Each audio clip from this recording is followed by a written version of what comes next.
I'll keep it in mind. Okay.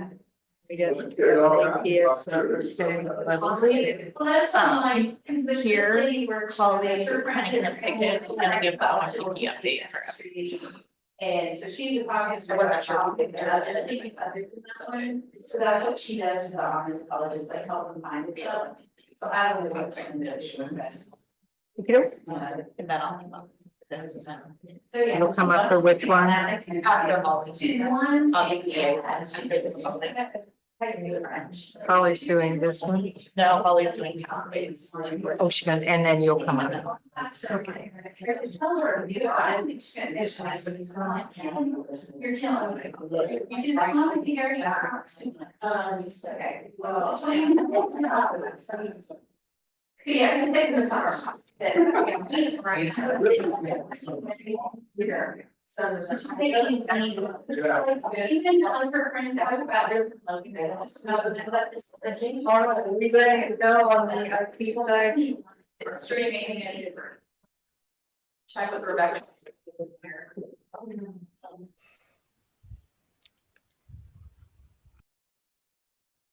Okay, it's a couple minutes after 10. Good morning, Indiana. We are here for our Indiana Commission on Aging meeting. Could someone please close the doors? Yeah, I'd appreciate it. Thank you.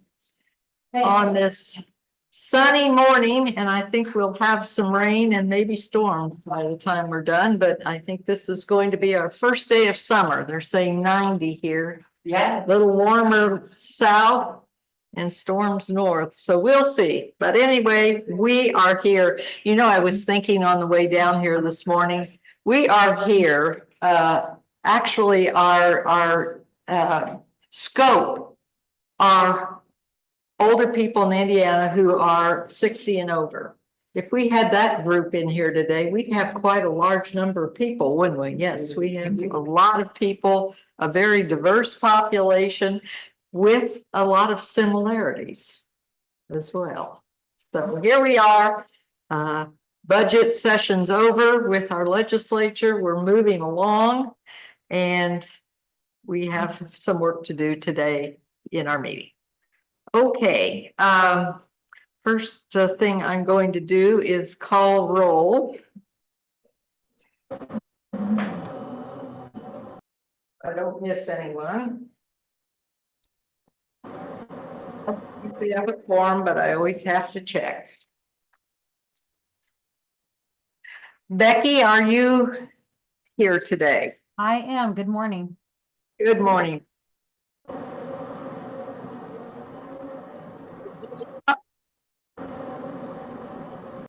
James, are you on? James going this morning? Yes, I'm here. Yes, ma'am. Okay, great. Are you on this morning? Ed Lambert, are you on this morning? Yes, ma'am. Good morning, all. Good morning, Fort Wayne. How are you? That's Jane, that keeps talking. Sunny and warm.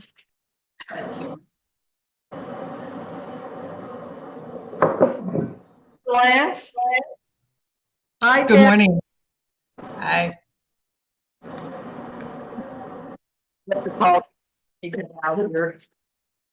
Steve McCaffrey, Steve, you were James, can you mute your microphone and turn off your camera? Because it's on your desk, I think.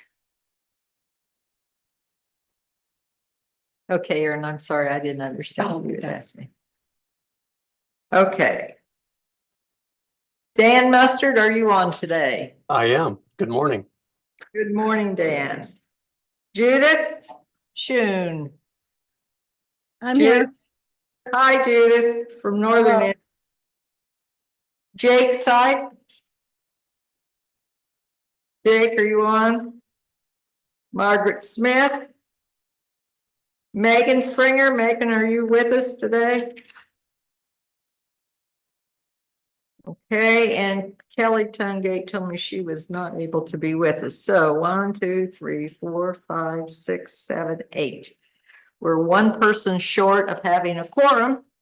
So we will need to file the minutes and we'll approve them later. Did anyone see any corrections or additions to the minutes? I know Dan approved them. Okay, we'll file them to be approved later. Also, Katie Ellman has been with us for a while, and we really appreciated her contributions to the Commission on Aging. Katie was very involved in offering leadership to gerontology education at the University of Southern Indiana in Evansville. And we want to, first of all, congratulate her. She has just taken a new position at the University of Nevada, Reno, and she has an endowed faculty position there in gerontology. So we wish her well, and we will miss her. And she told us that she is working with her administrator at USI to see if we can get talk with her, the person that will be hired into her position, and see if she'll apply for the commission. So that's been a valuable voice, and I hope we can keep that going, or someone from the Southern Indiana area. We're really working to have representatives from across the state, as is indicated by our statute. We do then have 2 vacancies for vice chairs. We have membership and program. And we can't take action on those today because we don't have a quorum, so we will put that on the next agenda. It won't go away, it will be there. So, all right, I think we are ready to move on with our presentation today. We have Bill Lutz from the Division of Aging going to talk about legal assistance. Hey, Dr. Burke, I apologize. I just wanted to let you know it's Kelly Tungate. I was able to join, so I'm here remotely. Kelly is on? Yeah. Okay, I'm sorry, Bill, we're going to have to do.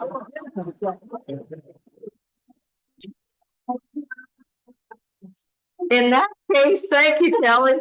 That's exciting. All right. In that case, we have minutes filed for several meetings. So I am going to ask for a motion for approval of our current minutes and our filed minutes, please. So moved. Do I have a second? Second. All right, all in favor signify by saying aye.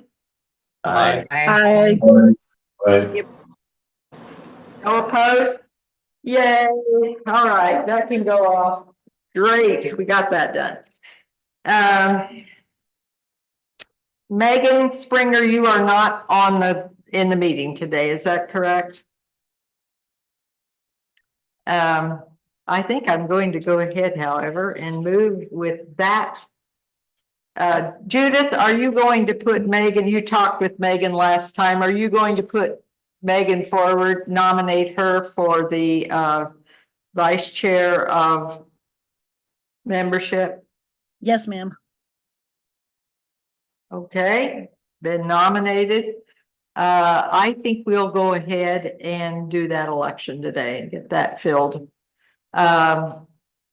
So I'm going to do this by motion, I think. I need a motion for Megan to be, well, no, we'll just vote. All in favor of Megan moving into the VP of membership position for us, please signify by saying aye. Aye. Any opposition? Okay, if I didn't do that right, somebody correct me, but I think it's going to be fine. We all voted. So, all right, we do have a new VP of membership.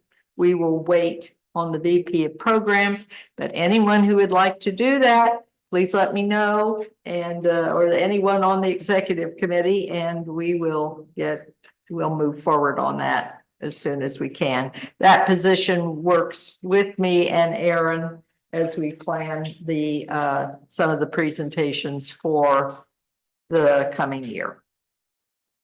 All right, Bill, thank you very much for waiting on us. We got some things done. My pleasure. Good morning. I'm Bill Lutz. I'm the legal assistance developer for the Division of Aging. This is my retirement job. I spent 30 years as an elder law attorney, partner at 2 different law firms, and last year was given the opportunity to work with this program. I think I'm the first full-time legal assistance developer. I got to start things and see how things would go. So, next slide. Purpose of the legal service program, basically, is to provide legal services so that our older Hoosiers can live their best lives. The idea is that to provide free legal service to anybody over the age of 60, it doesn't matter their income, doesn't matter their resource level. We do targeted research to reach people that need it more than others, but when people ask for help, they don't ask what your income, they don't ask what your resources are, they provide the help that they can. We also want to provide Hoosiers and their caregivers the opportunity to remain independent. Many times the things that are holding them back have to do with civil justice, and this is a small way of addressing that program, addressing that issue. Next slide.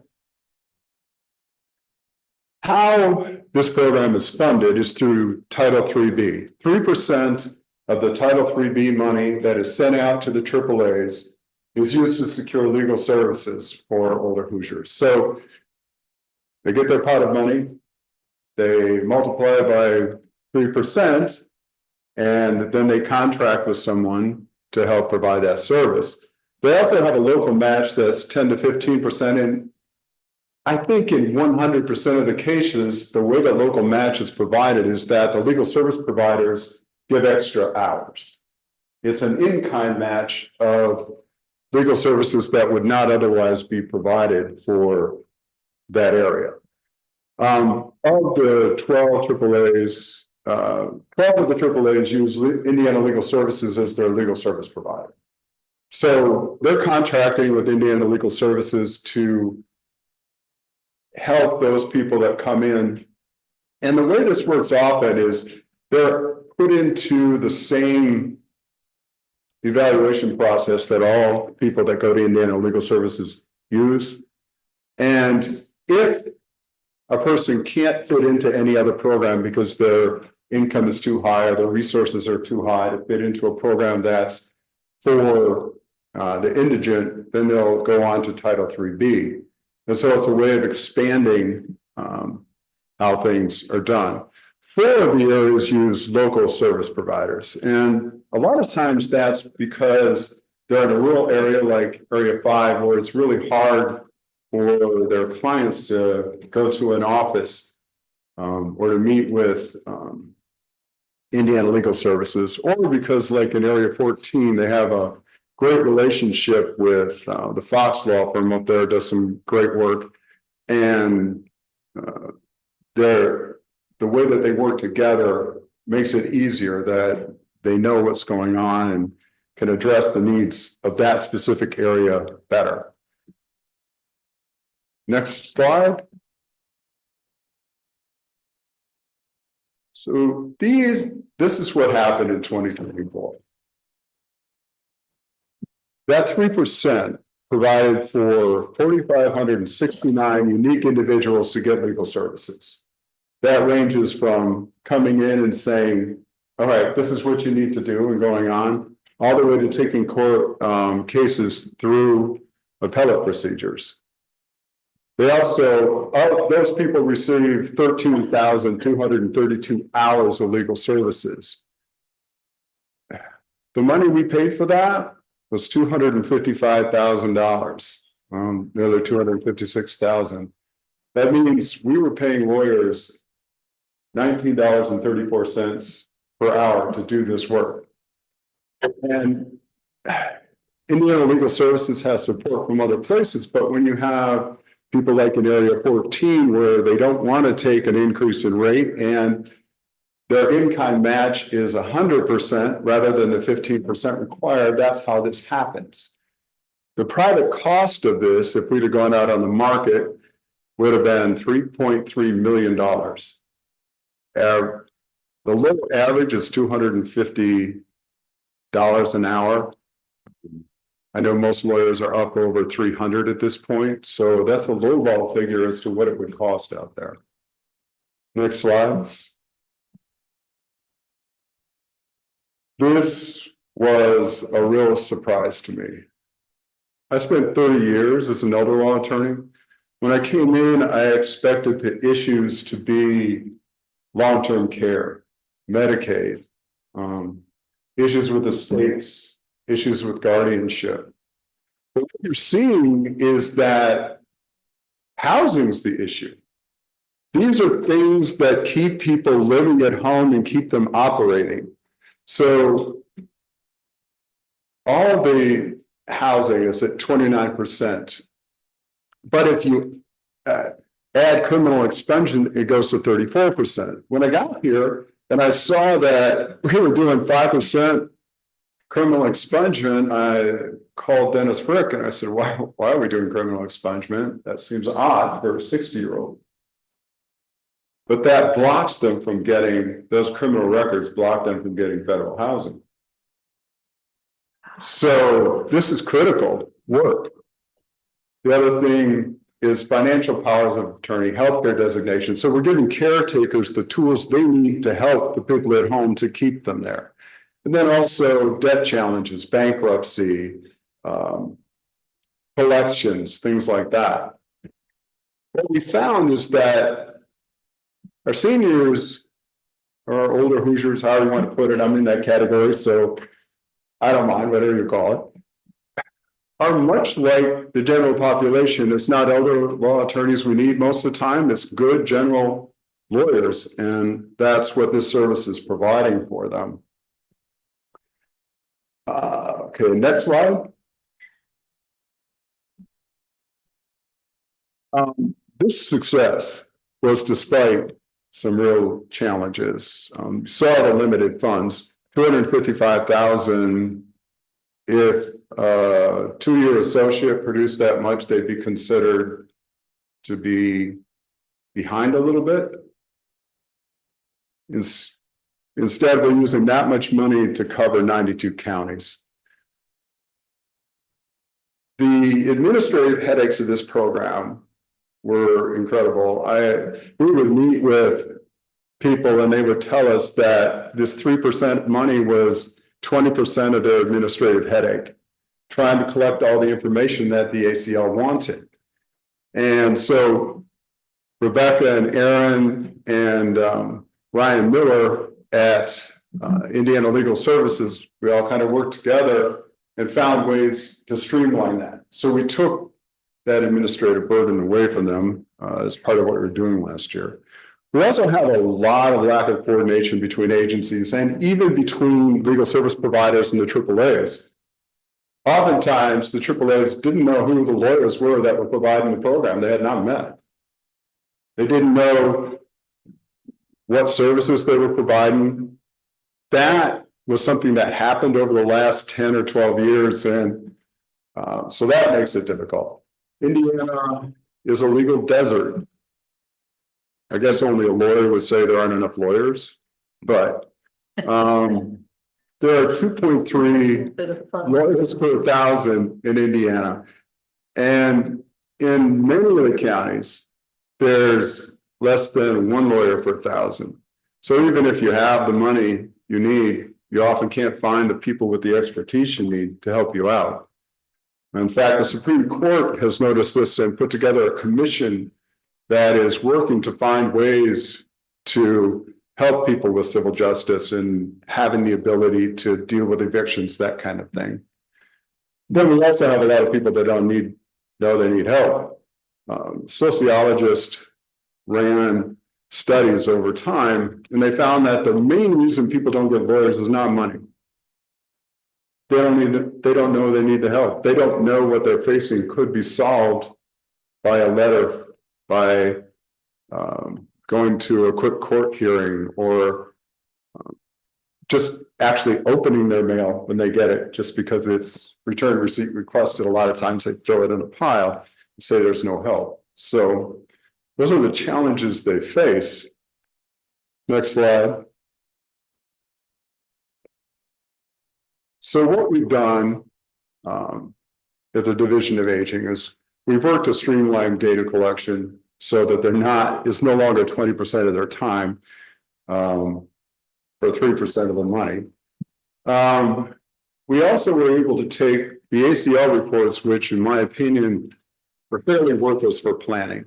And we're able to produce reports that people can look and say, where are our problems?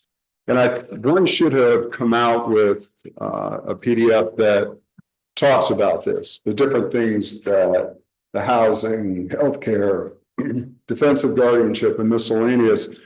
Under the ACL reports that we turned in, 50% of what was done was under the miscellaneous report. And so that wasn't helping anybody. So we managed to get that up and going. We started to encourage in state planning, in the area plans, that the AAAs and the legal services providers meet at least once a quarter to make sure they know who they're talking to, who they've contracted with, and to make sure they're on the same page as to the needs of the people that they're working with. And we've also started to be able to work with a variety of agencies. Ball State University worked with us in the fall and their justice program. Indiana Health is doing some things with AAAs, putting kiosks in. We're making connections with the Elder Bar and also the Office of the Supreme Court. Nick Parker there is talking to us about how we work with guardianships. So we haven't broke down the silos, but maybe we put some cracks in them. That's what we're hoping. Next slide. So what we're working on right now, trying to get the invoicing better. That's another headache that took 10 years to create these crazy things that we do. We have 16 different invoicing systems. I think Jenny's 6 and 9 are the only ones that are just give me the hours and give me the numbers and they actually work. Everybody has different levels that they do, and we're trying to get that right. We're also trying to develop educational resources. We're developing resources, classes that teach people that are given durable power of attorney how to use them. These are extremely dangerous documents. With a durable power of attorney, this is where family can steal from family. The GAO found that scans from the computer only take half of what the family takes when they use their agency power. So 40,000 might come out from a scan from a computer. 80,000 is lost for every scam by or taken by a power of attorney. So we're trying to make sure that people know how to use these powers, know when they're starting to slide, because that's what happens. People go, well, I've been doing all this for mom. I'm going to take $500 to pay for a doctor bill. I'll pay her back. They never pay back. They always take more. Before long, there's $10,000 gone. And hopefully education and some monitoring will help with that. We're working on classes as to how to do designations. We're also working on a program starting up in Delaware County, teaching non-professional guardians what to do and getting resources for them. In the meeting with the judges, one of the judges said to me, what is the most important thing you want to know? She goes, I want to know the word is alive and still in Delaware County. And that kind of thing isn't getting back to the courts. So that's what we're working on. Next slide. And in the future, we're talking about working with allied professionals. That is, for example, Area 10 has a great housing program, and they have some people that really know housing. If we train them or uptrain them in legal, they could support more of the housing issues that we're seeing that are taking up 34% of the lawyer's time. Guardian support volunteers, when the GAO found that if you had an internship program, say a supervising master of social work, you used interns from the social work program to just go out and visit the people under guardianship every 6 months or every year, you would know that they're okay. And would also provide some support for those family members trying to take on that responsibility. Some plain spoken how-to videos, most of them out there say you're supposed to do an inventory, they don't tell you how.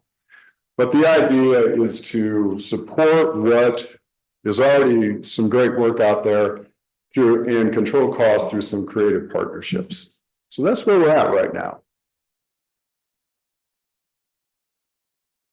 Okay, are you open to some questions and comments Absolutely. from the commission? Judith? Hello. My question, what we're doing right now in Lake County is we're doing a pilot program. We're working with the guardian courts to try and get, so we're using CASAs, court appointed special advocates, going out and working with the people who are in guardianship. So you guys are basically doing the same program, just differently than us.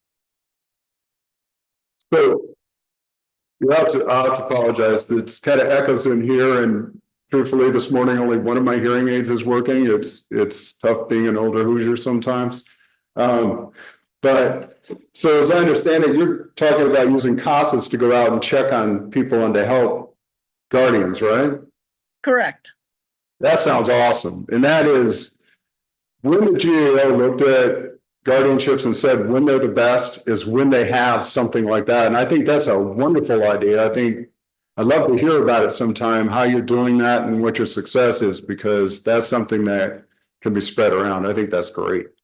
We have, Judith is chairing one of our advisory committees to the Commission on Aging, who's focused on this, so. That's awesome. Yeah. Supportive decision making.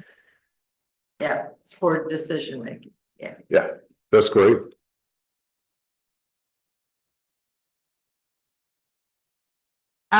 So my question is, in Indiana, it's going to be an interesting response probably.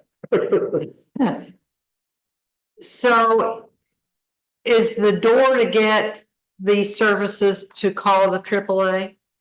Yes. Well, no, let me strike that. You can call Indiana Legal Services. You can call the AAA, the ADRC will send you over. Actually, the regulation requires that you be able to access through any way. It's just that you're going to need to know who the legal service provider for that particular area is. And so it's best to start with the AAA, but you don't have to. Okay. So this is just me thinking ahead.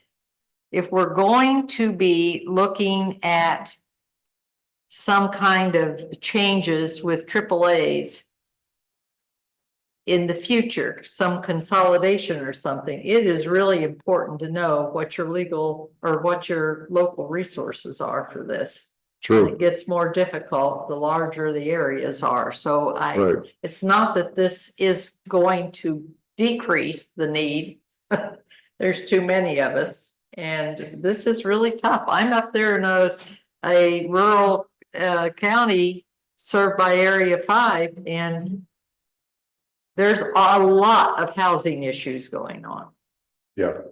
And people, there are no local attorneys dealing with it. No, there aren't in Area 5. That is one of the most challenging areas. They call me. Now, what am I, a magician or what? Well, you know, that isn't unusual. When the research was done on what people do, that is what they do. Even if there were a lawyer sitting right next to you, they're going to call you. They're going to call the person that knows how to get things done. And so that's the idea of allied professionals, is that one, we're going to train you up into housing and you'd be able to help them.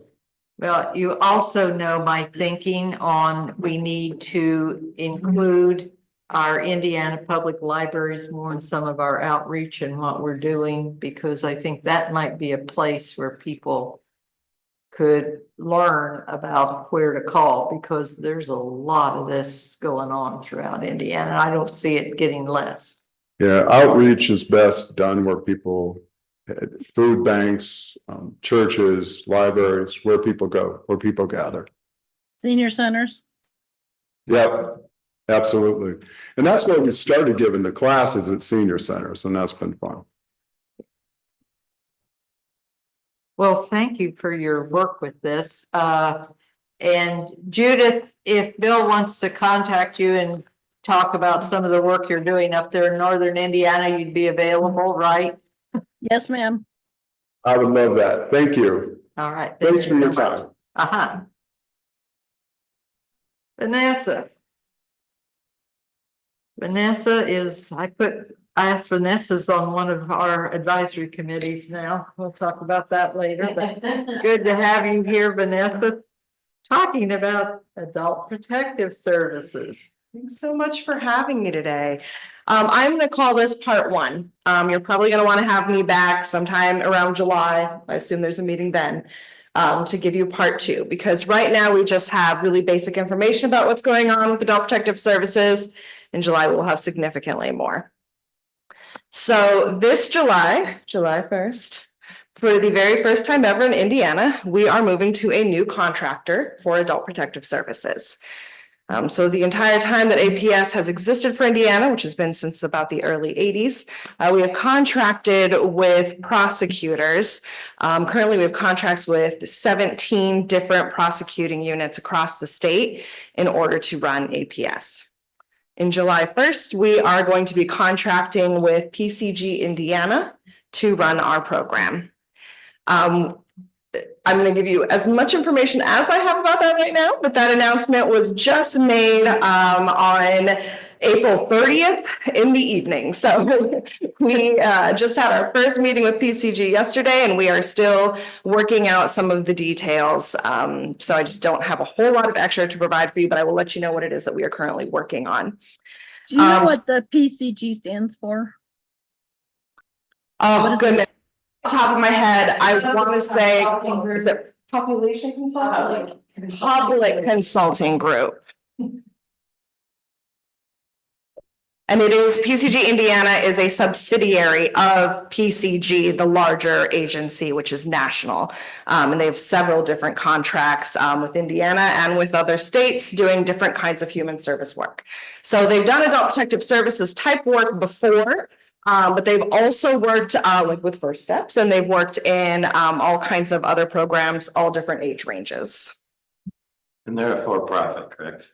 They are. Yes, yes. So some of the things that we are currently working on to ensure that that rollout is successful with that short timeline. We are about to finalize our standard operating procedures. So we've been working on those for the last several months, and we're very close to having those completed. We're going to be working with PCG to really talk about what this new model looks like. So we know we're moving into more of a social services model. We have some great best practices that we can base this on that primarily come out of NAPSA, which is the National Adult Protective Services Association. So we're going to have some conversations with them about how that should look, how the regions should look, what staffing is going to look like, et cetera. So over the next couple of weeks, we're going to have a lot of intense conversations with them about that. We are also working on a training plan. We already have begun the process of developing that training plan. We've even set aside time for it. We just need to make sure that we get PCG on board with our schedule and that we have the right people in place to do a train the trainer so that post-July, they can go out and get their people trained.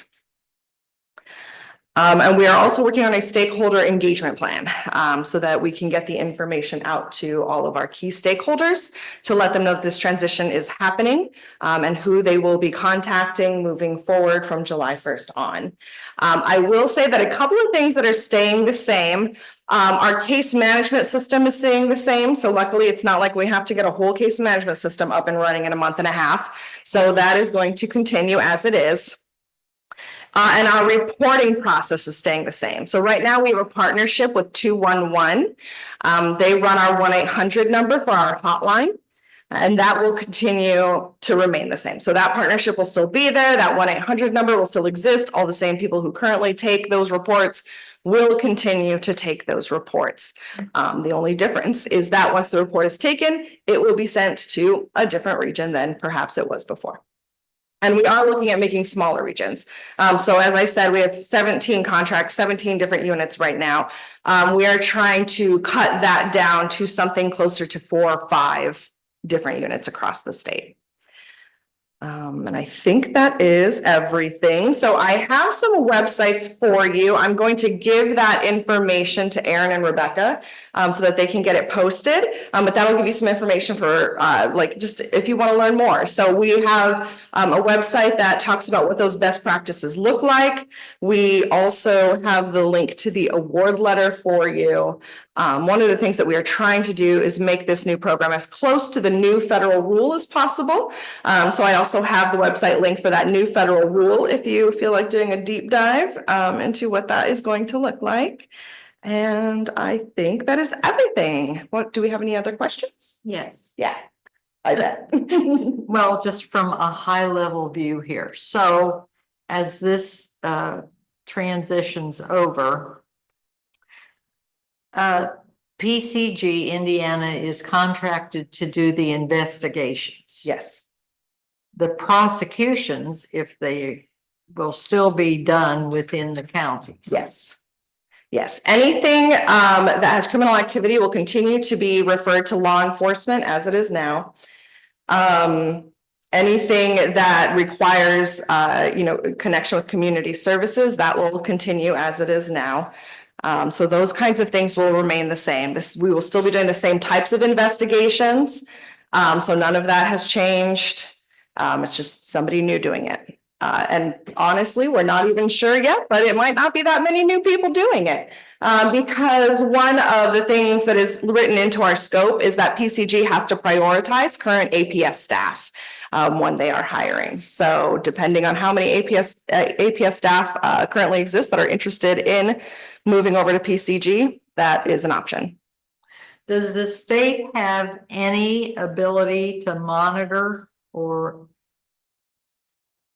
I guess I'll just leave it at that, monitor what's going on when these move over to the prosecutors? Because we're hearing prosecutors are so understaffed, they can't do things. This could get a low priority, and it's a bit of a concern to me.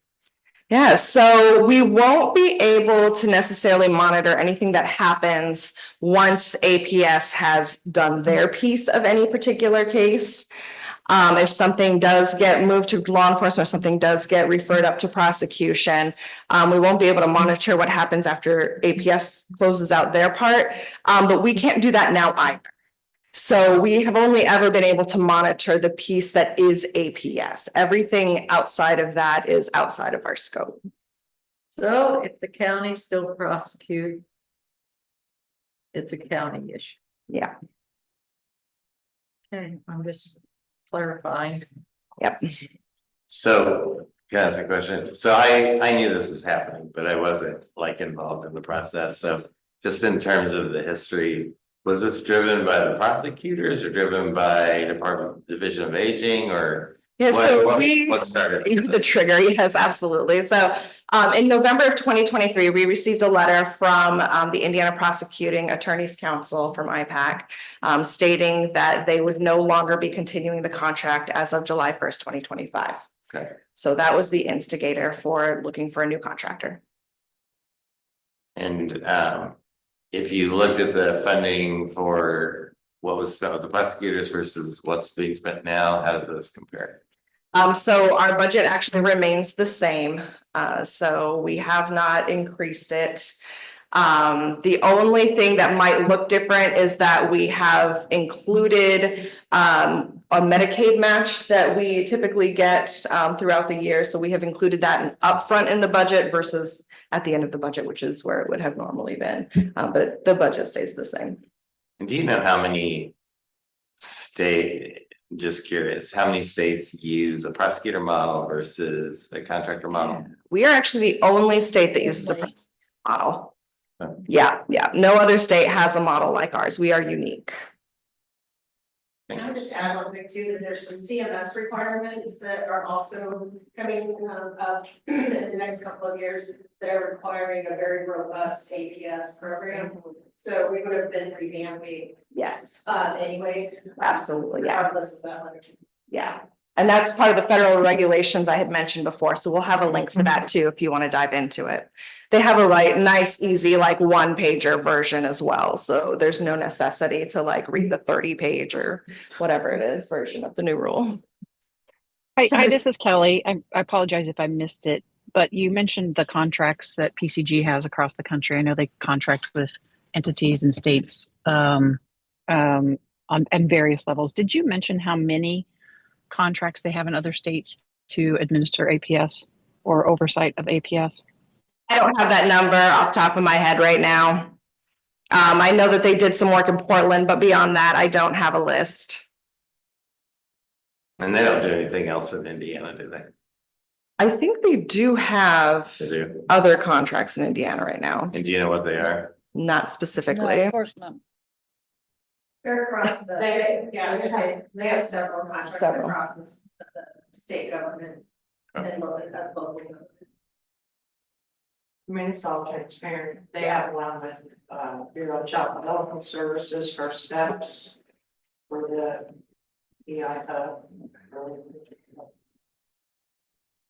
also a question in the chat, have the AAA has been engaged in the transition process with the commission? Not yet. We are still working on our stakeholder engagement with that.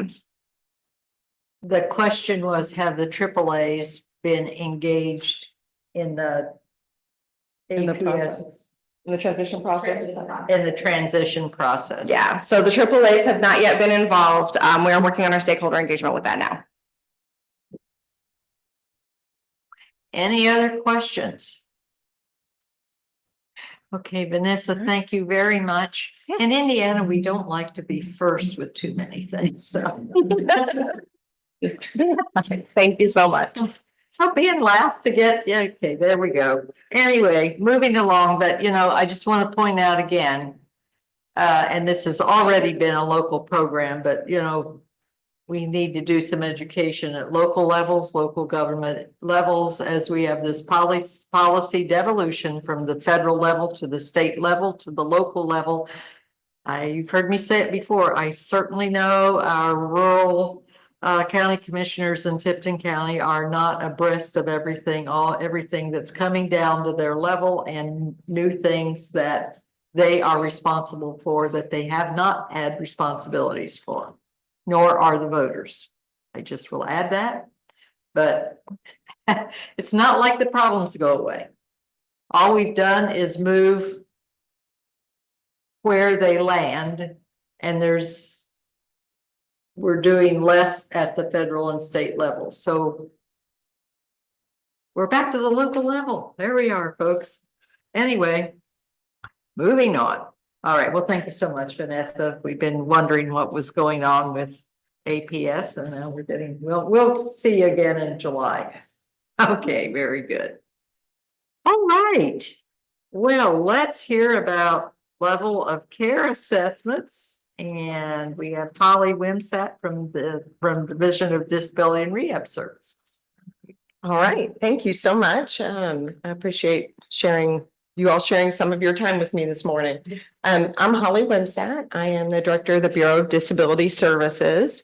And am here just to provide a bit of an overview over the level of care assessment representative. So we call it LCAR because we have acronyms for everything, but so the level of care assessment representative, or LCAR, is about utilization of a statewide vendor for completion of nursing facility level of care.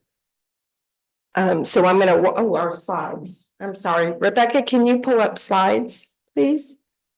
Yep, just 1 second. I'm sorry. Sorry, I was in high gear. I'll slow down a little bit.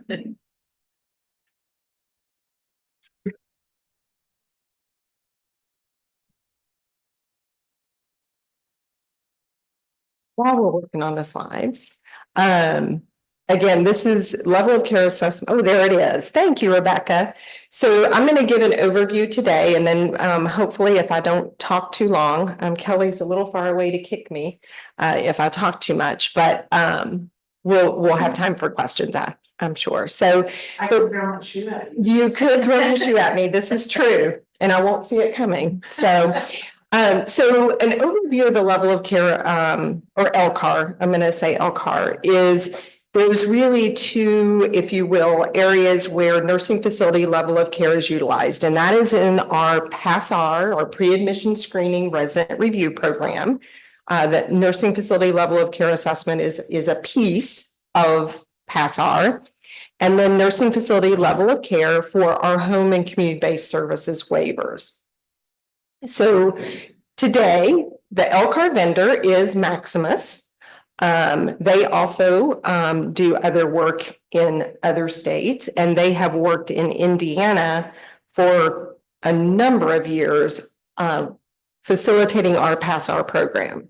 So Maximus is already doing nursing facility level of care assessments for individuals in Indiana seeking admission to a Medicaid certified nursing facility.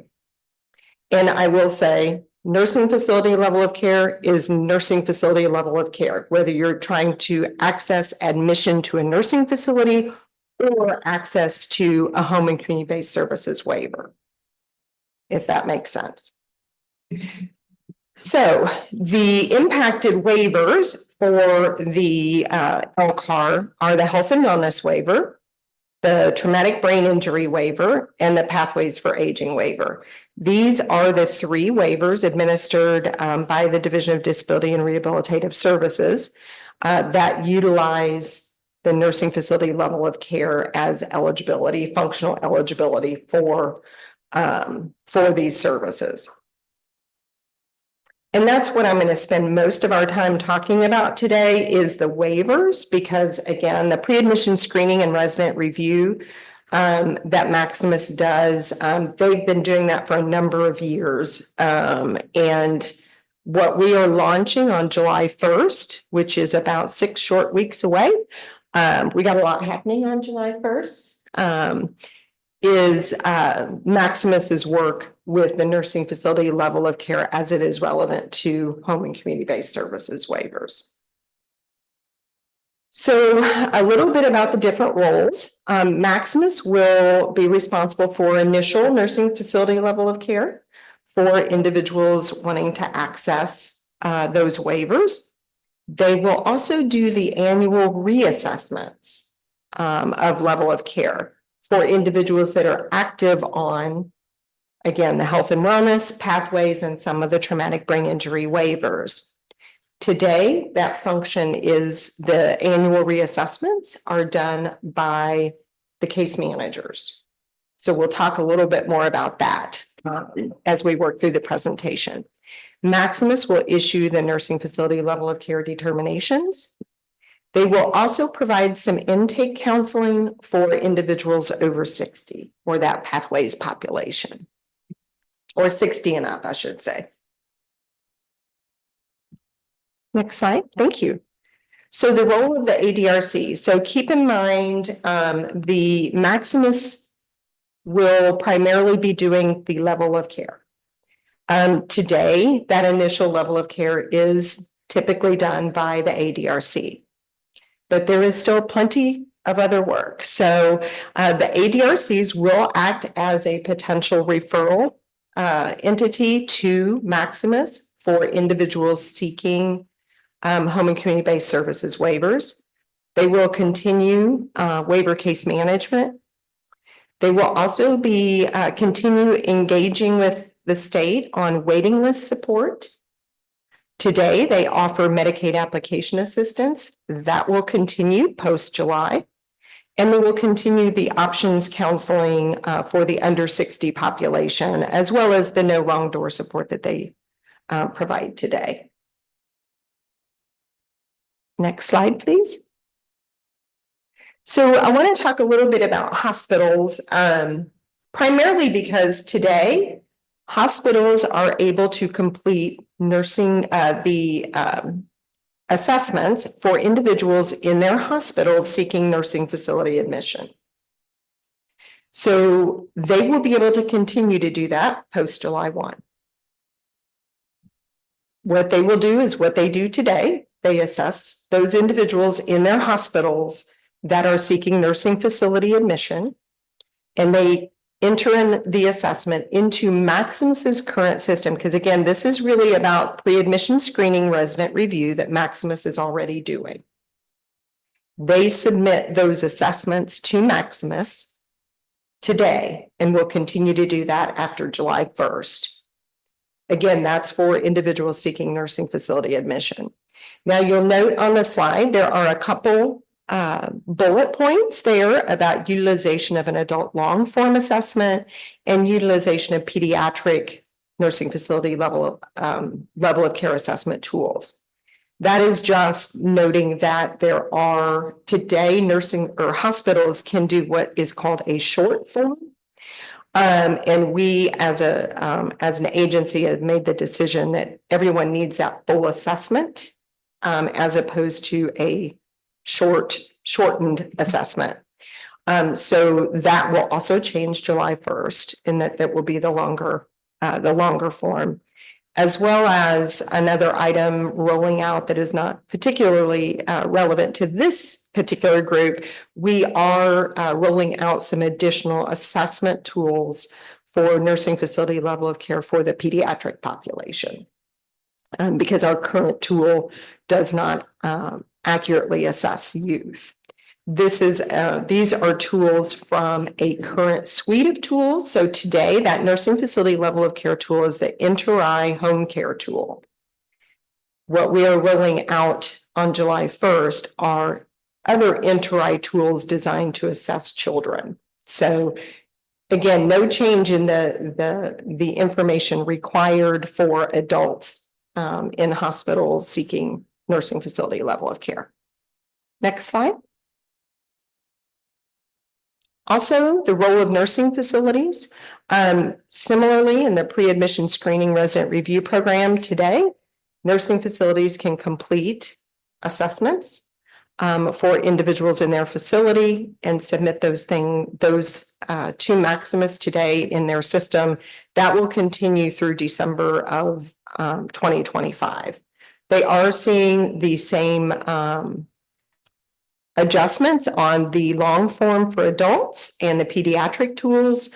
But again, they will continue to be able to do those assessments for individuals in their facilities. Next slide. So I thought it might be helpful if we kind of walk through some examples of how this works today for individuals and then how it will look July 1st. So I'm starting with the nursing facility admission, just as an example. Again, this is part of that pre-admission, that PASS-R process.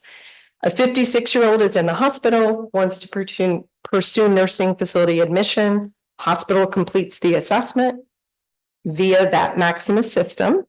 Yes. So is that person on Medicaid already? Either way. Would be the same. When there's a flow that's a little different based on their Medicaid status, I'll call that out for you. So this would be a 56-year-old with or without Medicaid. So there'll be expedited Medicaid on this. There would be support typically when someone's going from a hospital to a nursing facility. And some of my friends in Division of Aging may need to help me here. The hospital and nursing facilities work together to get that Medicaid application started. Expedited. Yeah. It'd be fast track. Yeah. Okay. Just clarifying. No, that's a good question. Good question. Thank you. So the hospital completes the assessment, submits it through the Maximus system. Maximus issues the outcome. If approved, the individual transitions to the nursing facility. That's how it is today. Next slide. On July 1st, you'll see it is almost exactly the same, with the only difference noting the hospital completes the assessment utilizing the long form. Otherwise, there's no change. And that will be an invisible change to the 56-year-old. Okay, all right, next slide, please. Okay, so we're going to walk through now how it is today for an individual seeking home and community-based services or a waiver, one of those waivers we talked about. We're going to use the 56-year-old again, lives in her own home, wants to pursue the health and wellness waiver. She connects with the ADRC, maybe that's a referral through a community agency, maybe she calls the ADRC directly. The ADRC completes a nursing facility level of care assessment. The ADRC makes a determination recommendation and issues the nursing facility level of care outcome. And then if approved, the individual may transition to for example, the health and wellness waiver or to the health and wellness waiver wait list. If denied, the individual will be connected to other resources by the ADRC. The ADRC may provide Medicaid application assistance if this 56-year-old does not have Medicaid. Next slide, please. Now in July 1st, that same 56-year-old living in her own home wants to pursue the health and wellness waiver. A referral is made to Maximus. Now we'll talk about how that can happen later on. Maximus completes that nursing facility level of care assessment. They make a determination recommendation. They issue the outcome. If approved, the person may transition to the waiver or to the wait list. If denied, the individual will at least be offered the opportunity to go back to the aging and the ADRC for additional options counseling. Again, if the individual does not have Medicaid, the ADRC can help with the Medicaid application assistance. All right. Yes. Oh, sorry. Okay. So let's transition now. And this is where we're going to talk where it changes a little bit on the Medicaid eligibility. So today, a 63-year-old Pathways member, also known as a 63-year-old who is Medicaid eligible. She's living in her own home. She wants to pursue the Pathways for Aging waiver. Her managed care entity, who is working with her on a regular basis, is going to complete an assessment. Today, that assessment goes to the ADRC. That ADRC enters that assessment and makes a nursing facility level of care determination recommendation. Again, if approved, individuals may go to the Pathways for Aging waiver or go on the wait list. If denied, the ADRC connects that person to other resources as well as their managed care entity, making some connections there as well. In July, next slide, please. That same 63-year-old, again, they have Medicaid. They're a Pathways member, lives in her own home, pursuing the Pathways for Aging waiver. The managed care entity completes the assessment. Maximus will then receive that assessment and reviews it for the purpose of nursing facility level of care, issues that outcome. If the individual may transition to the waiver if approved or to the wait list. If denied, Maximus will provide some additional intake counseling for that individual. Again, they will have their MCE as well that will be able to provide some support to them. Yes. I'm not trying to be difficult. No, you're not. I'm not. All right. What if the 63-year-old decides to move into an assisted living facility? Through the waiver? Well, let's say you tell me, I just. So Saying she wants to go into assisted, I think things change a little, but you have to tell me because don't understand that. So assisted living is a service on the Pathways for Aging waiver. So if the person has Medicaid and needs a funding source for that assisted living facility, because they can't private pay, they will be able to access assisted living once they have the waiver. Okay, now this is me because I don't work in this every day, but people ask me and I don't know how to explain it to them and refer them back to other people. Can I, help to clarify that? Mhm. The assisted living service that you reference in waiver There you go. does not pay the room and board. No, it does not. There's where we go. That is, yeah, it is the service only. It is only like what you would consider attendant care, personal care services provided within that facility. The individual is still responsible for their room and board. Just like they would be living at home, right? I was going to the community settings rule. That's where I've been. So they can choose to live wherever they want. Mhm. Okay, in Indiana, and I'm sorry to stop the meeting to do this, but I've been trying to understand this. When they go in the assisted living and they're paying with their social security check or whatever, that's usually what happens. Do they have to have a choice of home care services in the area, or can they, when you say the assisted living services, is it the same thing as they have at home, or do they use that facility's services? So the services, the per diem, so there's certain things that fall under That the purview. assisted living Yeah. So like facilities, assistance with ADLs or IADLs, or meals, they have to provide meals, things like that have to be provided. But let's just say I have wound care needs.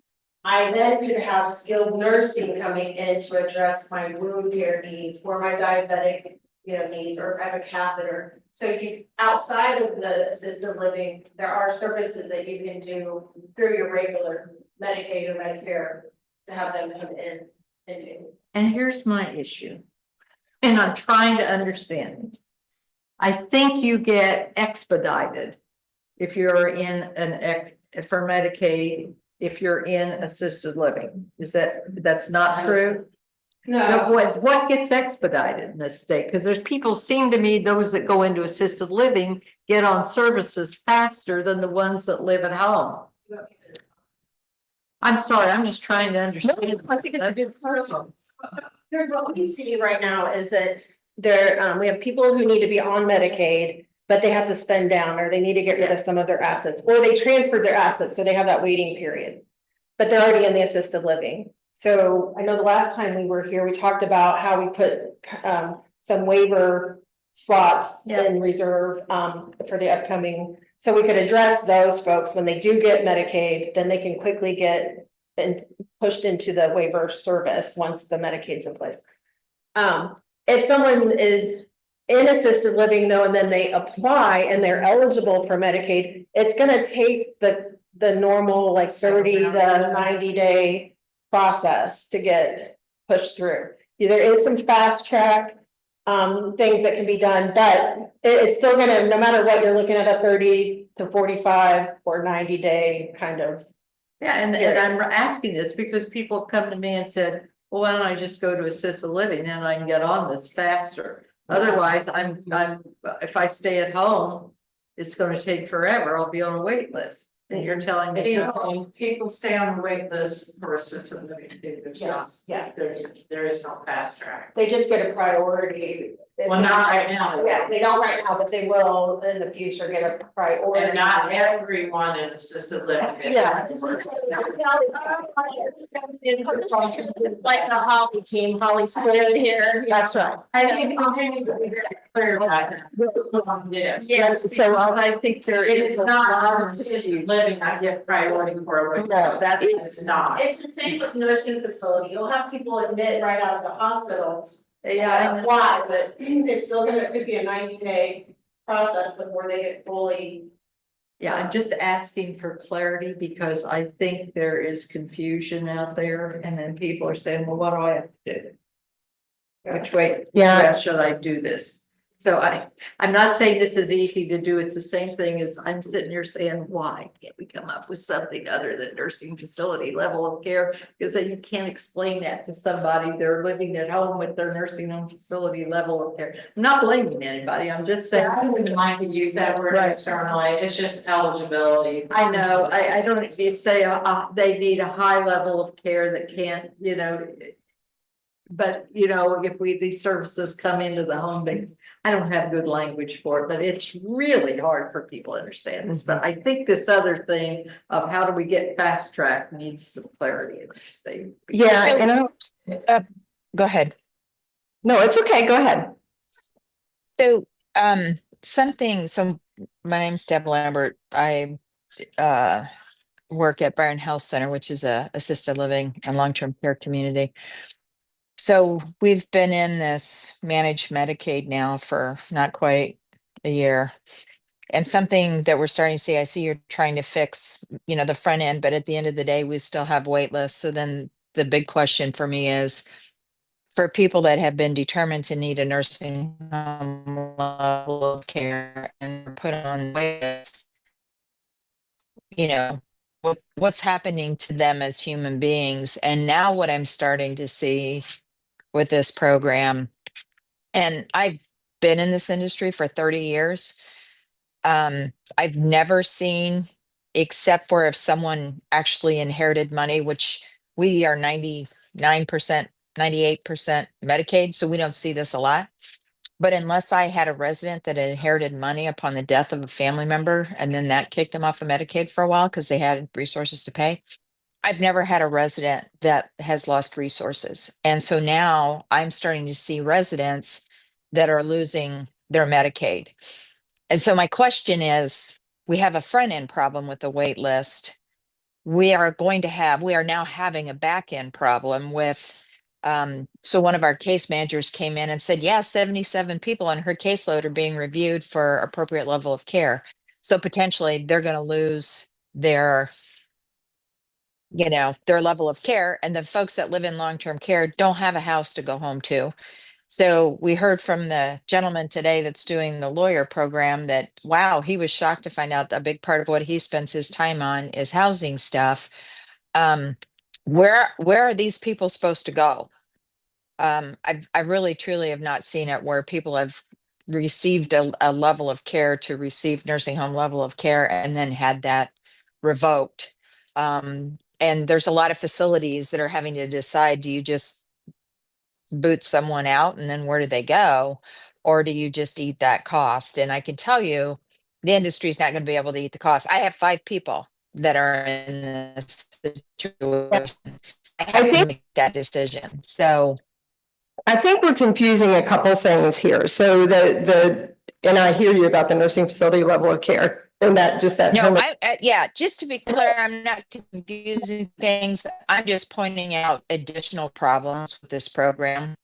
So I understand that this is the front end of the situation. I'm telling you, not only do we have problems with the front end of managed Medicaid, we now are seeing problems with the back end.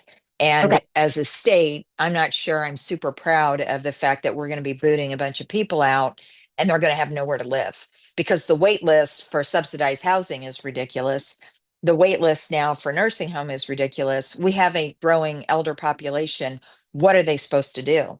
So no, I'm not confusing things. I'm just pointing out that this continues to just build upon things not working well.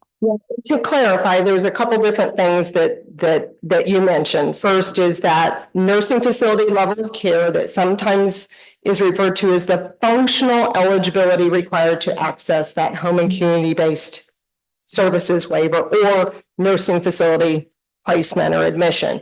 Then there is the financial eligibility through Medicaid, 2 completely different things. So I can't speak to the Medicaid state plan eligibility, that financial piece. But certainly the nursing facility level of care is really what we're talking about here.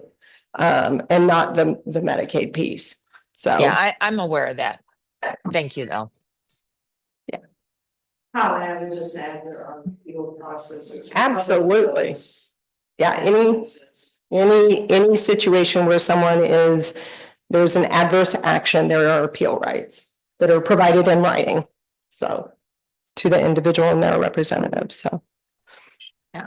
And again, they don't have attorneys. So actually, we're seeing both problems, right? We're seeing people getting kicked off Medicaid, but we're also seeing people who are being told by their case manager that they no longer meet level of care. So both of those situations are happening. So maybe I didn't make myself clear. But Situations, individuals would be given, their appeal rights. You might bring up an important point though, with home and community-based services, there is a requirement to review that eligibility, if you will, every year. To ensure that the person maintains that eligibility. Just another question. I mean, some of these are hard things. We just really do need to talk about them. Sure. Who assists these folks with appeals?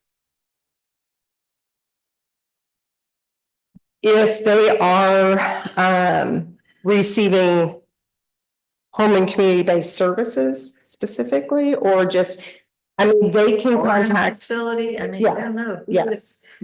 Who assists them? A lot of these folks can't do their own appeals. So Nursing facility, a lot of the facilities will assist. If the person's in the facility, they'll assist the individual.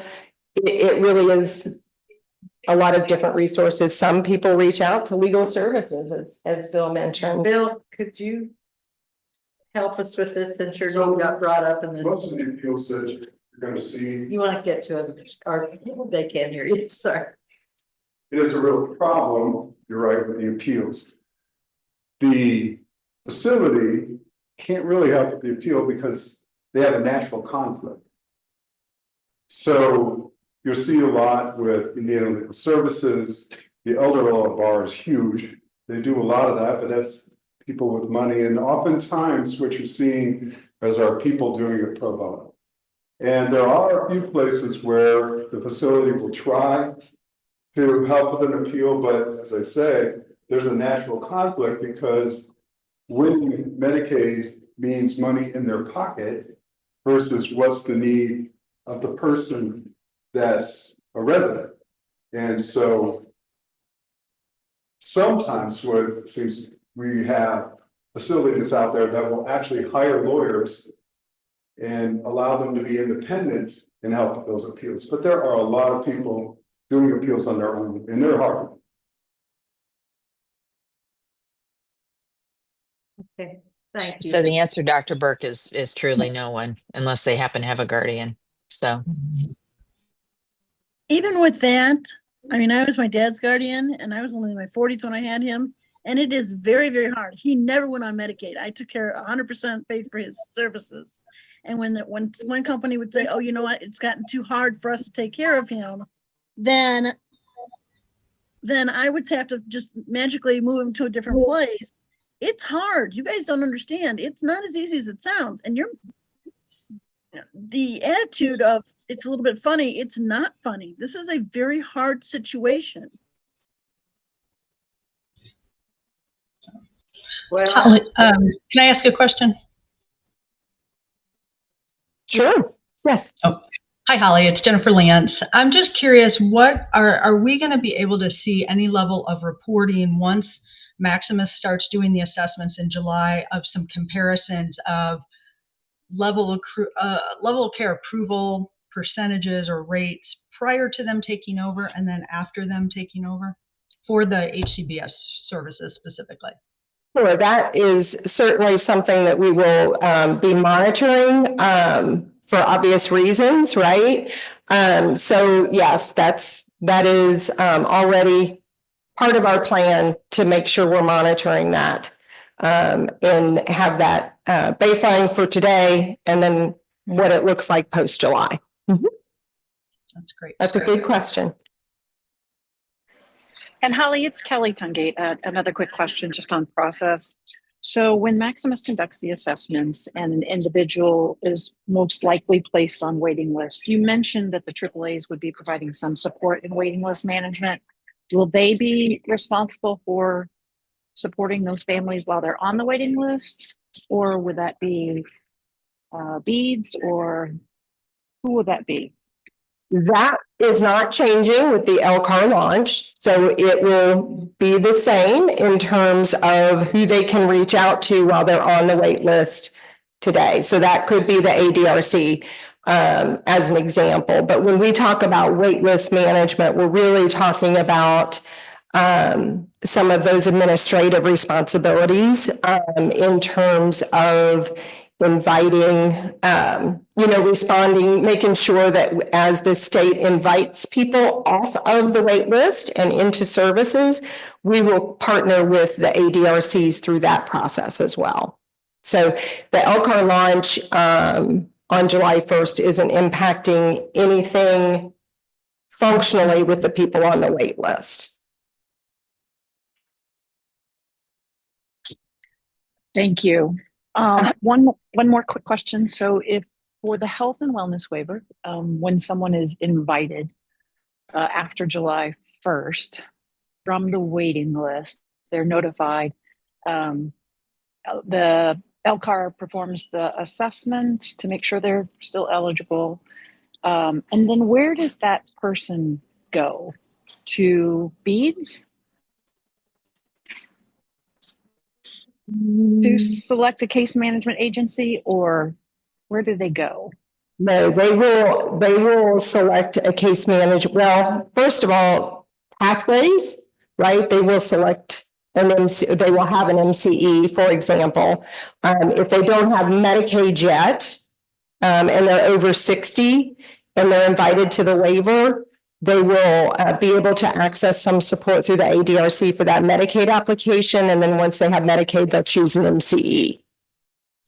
For the health and wellness waiver, as an example, when they're invited from the wait list, the ADRCs will offer the choice of case management.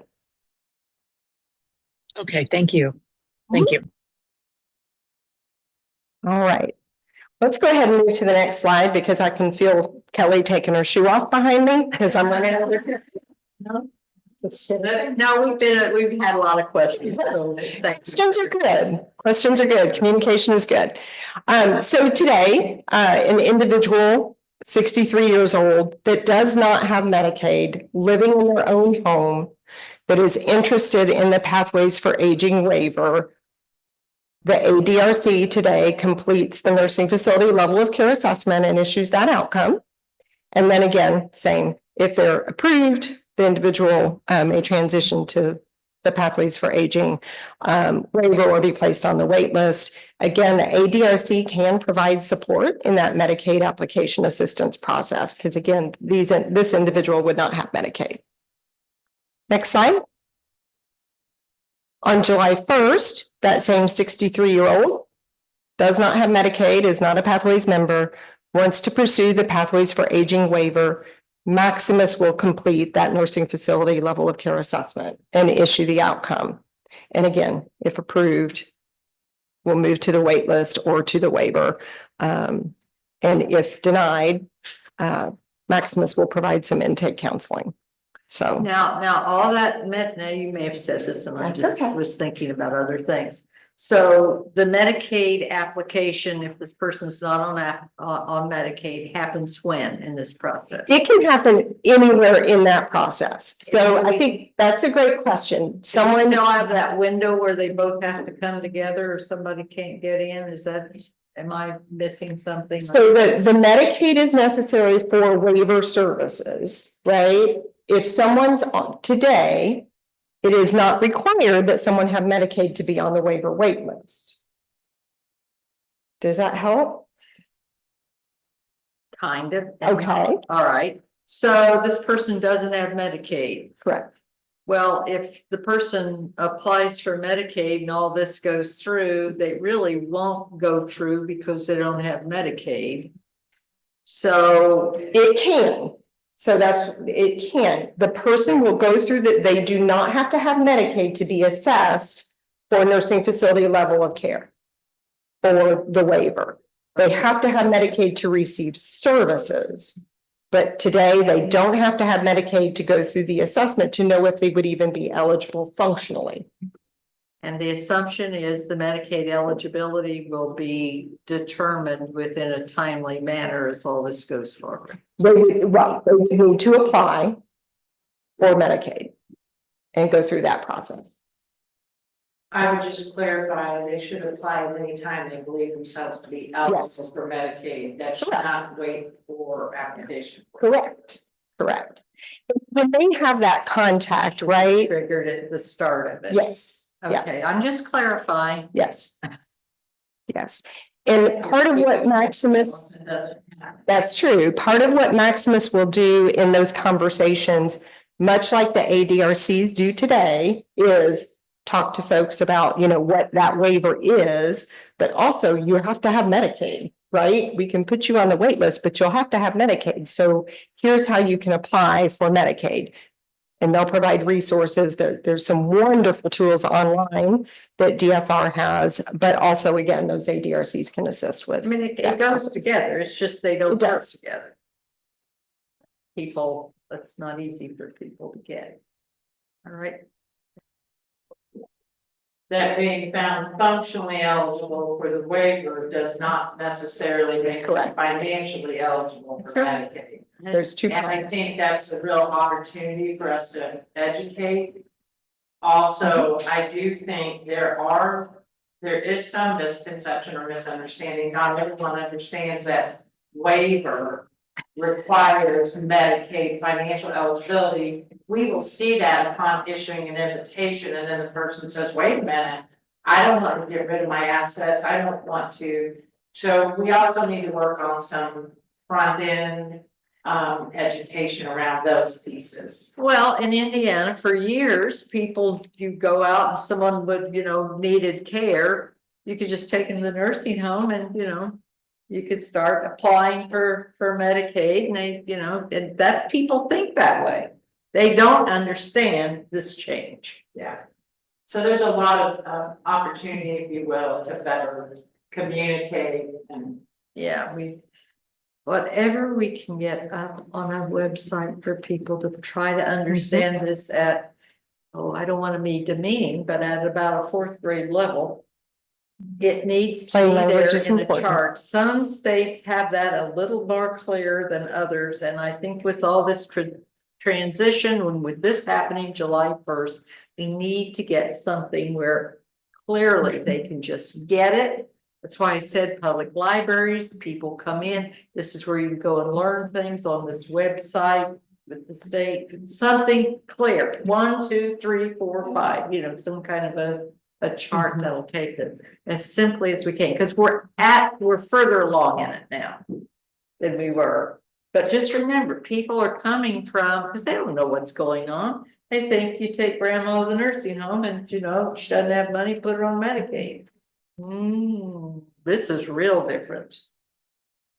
So we really got to get something simple. And then don't have two entities working with things, and then they don't know, a few of them knew about AAAs, without, they don't know when to go there. Sure. Well, Holly's gonna speak to that, and really this transition make it should easier. be seamless and not felt by the end user, because it's just a change. In who's conducting an assessment and actually could have eliminated a couple of cross sections. But I think the concept of having, I would call it the wrong door, but multiple points of contact, so Holly will share that. Yeah, and I think it's important to note too, that the statewide vendor, we think, or we believe, we know, will increase some consistency in how people are assessed as well. So that statewide, we have a little more consistency. People just need to know this is the process and know where to go. That's what they're saying, but they don't. But we had a long history of it was easy to do, go to the local, it was all local, didn't have to go do all this. Well, now it's different. Well, let's go to the next slide and we can talk a little bit about that, because what we want to do is make sure that individuals and families can call their ADRC if that's who is familiar to them, right? Post July 1, if they want a waiver, we know in all likelihood those families that have some sort of a connection or individuals with the ADRC, they're still gonna call them, right? And say, I want a waiver. So we have created different ways to ensure that people can get connected to Maximus in a multitude of ways. First, anyone, the individual, I think of myself with my mom. If I needed her to have an eligibility screening or determination for nursing facility placement or waiver, right? I could call Maximus at this number. And they would then talk to me, set up an appointment to assess my mom, and we'd be rolling. Or if I was worried about my mom one night and scrolling the internet about 2 a.m. looking for resources for her, the IndianaLCAR.com site, which is Maximus's site, has a contact form. I could complete that and they'll call me.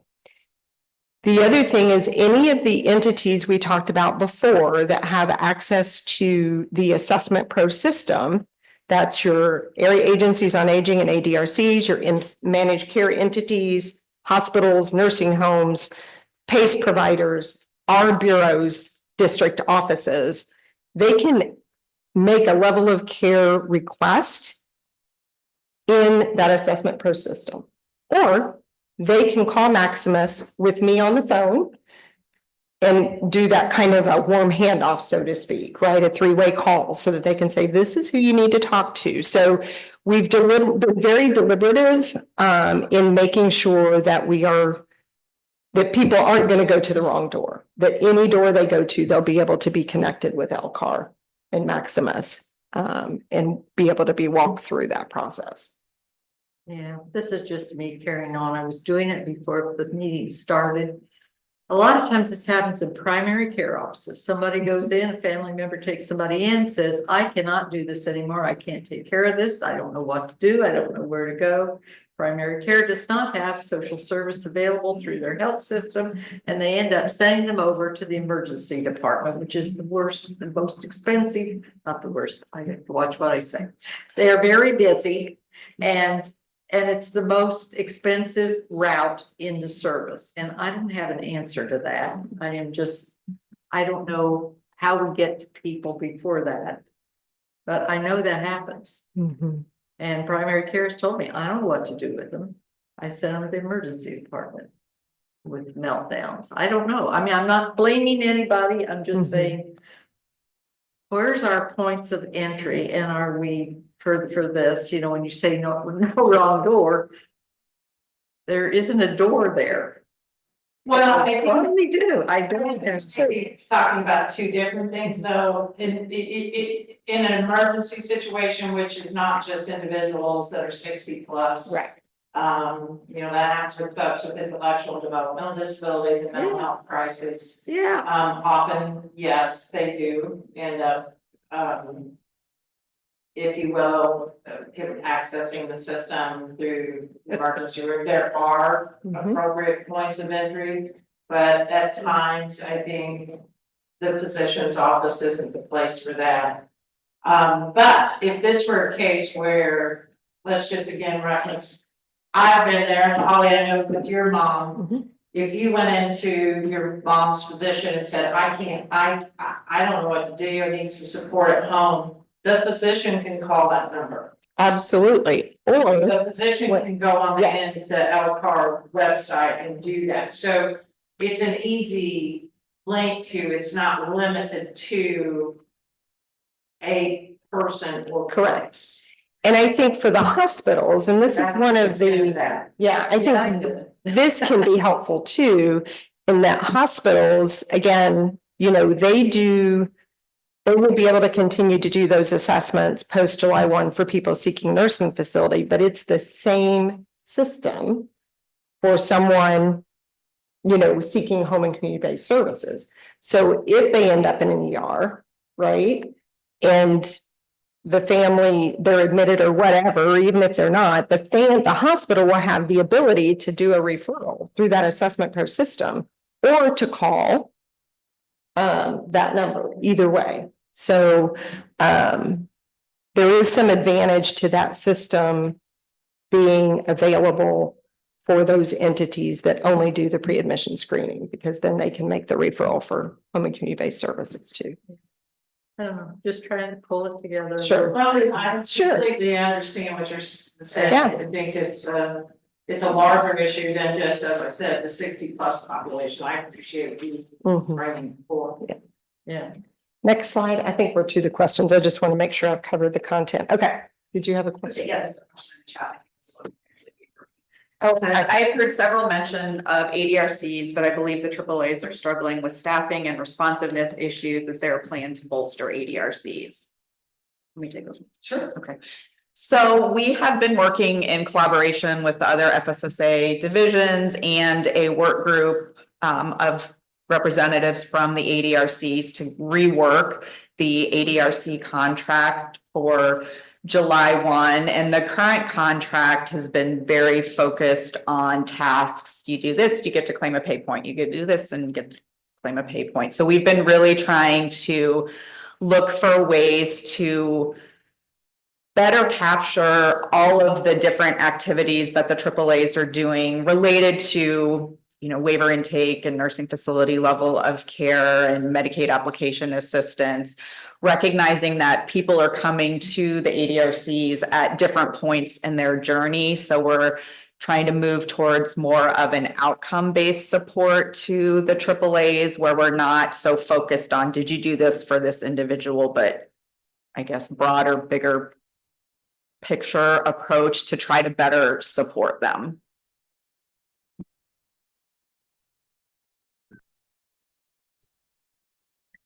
Thank you. Any other questions? All right. Thank you again for sharing some time and for the good conversations. Much appreciated. Well, we have questions. We're trying to make things work better. So appreciate we have to work together on this. So, all right. Holly, you're going to come. I followed the other Holly. H squared around FSSA, or Rebecca, do you have my slides? Okay, thank you. I came to the last Commission on Aging. I said I was going to bring some data. So I will tell you the data I brought today is, I will say it's very surface level data. I'll go through some of it, but I did want to update on a couple of things that I took away from the last meeting. We have set up some listening sessions for LTSS providers. There should have been a bulletin that went out. I can't remember if it went out last week or this week, but telling you the different days and times for those listening sessions. It's just with OMPP staff. And the providers. We didn't go through any of the associations. We wanted this to be more kind of intimate. We don't really have a presentation that we'll be doing. It's really for us to listen and gather everybody's kind of feedback so that we can then prioritize it and then respond accordingly of how and when we address what the feedback was that we received. So that is coming up, and I appreciate, I think it was Byron Health Center. I'm sorry, I don't remember your name, but that you had made that recommendation. So I wanted to let you know that we did get those set up. So please be looking for that bulletin if you haven't seen it. I realized, so I wanted to just to start off, like I said, I have some very surface level data. I started pulling like ER utilization and some other stuff. The problem that we struggle with is that, for example, for the Q4, which is that October through December, we're just now getting all of that data reconciled. So we're always like about 3 or 4 months behind to when we go to analyze because of claims. We have the individuals have 90 days to submit claims, and then you've got like the reprocessing of claims or claims that were rejected that get resubmitted. And so by the time we get all of that information in, it's about 4 months after the fact. So I started pulling some of that ED data. I hope to bring that, because we will have our reconciliation done sometime at the end of this month. So I will bring some of that data, that health care data, to the next aid, because we will have 6 months of it at that point that we'll be able to share. So some of this, like I said, is the surface level. This is where the MCEs are with contracting. You know, Anthem by far is really got the most HCBS providers in their network so far. You know, I know that Humana and UHC, so they only have to report this like every 6 months. So this was from the last reporting date, which would have been through I believe through the end of February, maybe. So this isn't the most current numbers, but this is what we had so far in our reporting dashboard. So the MCEs still have work to do. Obviously, we still have an open network, and that will remain open in one of two ways. So either we said we would keep it open for up to 3 years, or we would, after that, the MCs could show that they meet network adequacy. And if they don't meet network adequacy after that 3 years, they have to continue to keep their network open. If they do meet network adequacy after the 3 years, then they can request to close the network at that time. Right now, nobody is in a position to meet network adequacy, so they'll remain open for what we said in the contract, and then until they can show us that they meet adequacy. The next slide. This is service plan completion, and I just kind of wanted to show this. The MCEs all kind of attacked the service plan completion differently, with the population that rolled in July 1, and then the new folks that roll in every month. You can see like Anthem, the gray line is the actual enrollment numbers, and then the green or blue, depending on your eyesight, is how many of certain new service plans they've activated for those members that have been newly enrolled with them. And so you can tell, like October, they were struggling to get those service plans done, but they consistently went up every month. And so they're about 90%. They have about 90% of all of their service plans in place timely. They have about 10%, and this is kind of a common theme across all three, but they've got about 10% unable to reach. So every month they may find some new people that they've been able to get in touch with, and then they get those service plans activated, but then new people roll in, and it's really just trying to locate those folks, get them on the phone, show up at the right address, things like that. So we see about a 10% unable to reach across all three MCEs. Humana did a really great job out of the door with Pathways. By October, they had more than half of the members that came into their plan. They had more than half of their new service plans in place and activated. And then they're about 94% at this point. And then that other 6% are those unable to reach that they are struggling to get in touch with. And then they do have outreach. All three of them have outreach requirements. We don't just remove someone's waiver slot because they were unable to reach. We have to see, that there was all of these different efforts to reach folks before a waiver slot is ever, taken away from someone. So, but they have about a 6% unable to reach for waiver recipients. And then United looks a lot like Anthem, but they really ramped up in February and March. They were able to knock out a lot of those service plans. They're about 90%, a little bit over 90% as well. And again, that other 9 or 10% are unable to reach. The other thing that you'll notice with this is that United and Humana do have the most waiver recipients in their health plans. Anthem is below, although Anthem has the most membership out of the three, they have the lowest number of waiver recipients in their plan. Can we go to the next slide? And so this is to show like, we have service planning, which is done by a service coordinator, which would be equivalent to like the AAA waiver case manager. But they also have a care coordinator who is usually that clinical position, nurse, licensed clinical social worker. And so this shows how they're working to get everybody, and everyone in Pathways is eligible for care coordination, and then everybody on a waiver is required to be in some form of care coordination. And so you can see where Anthem's care coordination teams really did a good job of getting people contacted and enrolled into their care coordination program. That might be the reason why their service plans didn't ramp up right away, because they were maybe focused on getting them into care coordination. But same thing with Humana and UHC. You know, you can just kind of see every month they're getting more and more people enrolled in that care coordination.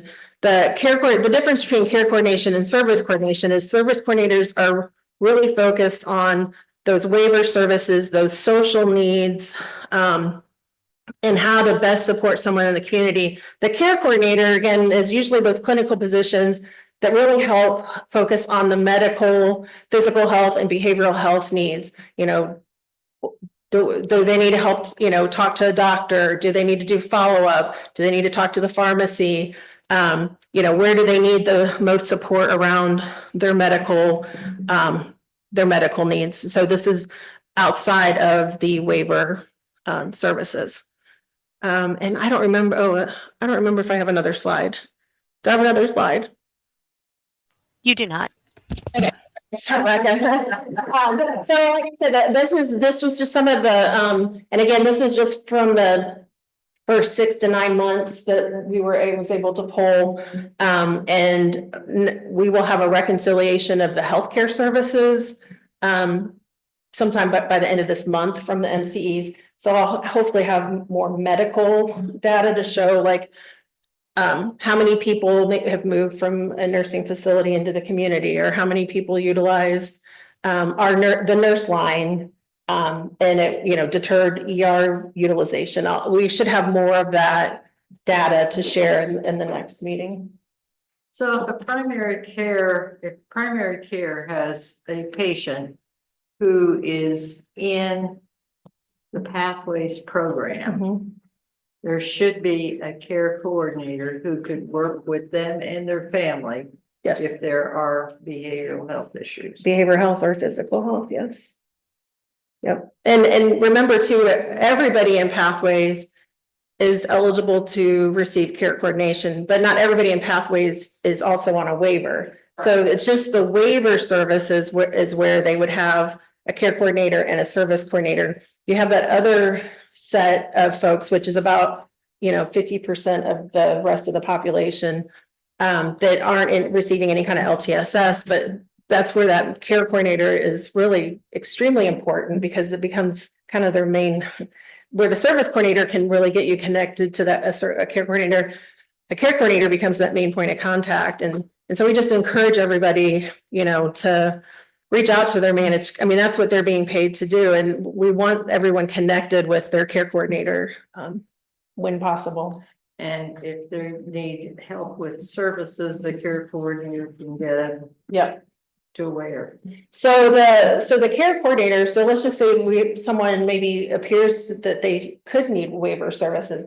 The care coordinator, Holly presented about LCAR, the care coordinator can do the full LCAR assessment and then submit it to Maximus for them to review and say, yes, this person's functional eligibility does meet HCBS criteria. So again, that's where we really want those care coordinators and our members outside of the LTSS to be connected, because that's that resource that's really, that resource to get them connected. Yeah. And their comprehensive health assessments that we designed and put in place are the level of care assessments. So they are essentially, every person is getting a level of care. They should be, if they're actively engaged in care coordination, they should be getting this level of care well, we call it a chat for comprehensive health assessment, but they should be getting that annually. And that should tell those care coordinators, yes, this is a referral, we need more support, or hey, this person is stable, Okay. you know, Yeah, and we can, yeah, go on from there. so red flag should show. Absolutely. Absolutely. Should. Yeah.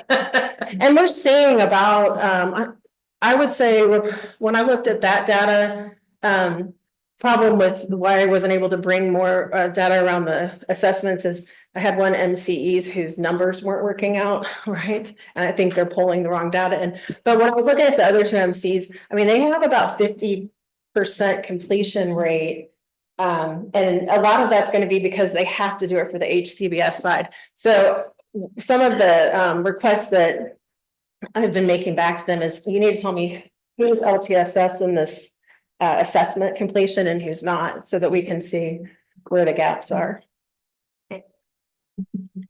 Questions? Hol- Yeah, Holly, Kelly Tungate, just a quick question. When we first launched back in July of last year, I had asked the question about the obligation of the health plans to conduct the caregiver assessments, which that was the state mandated tool.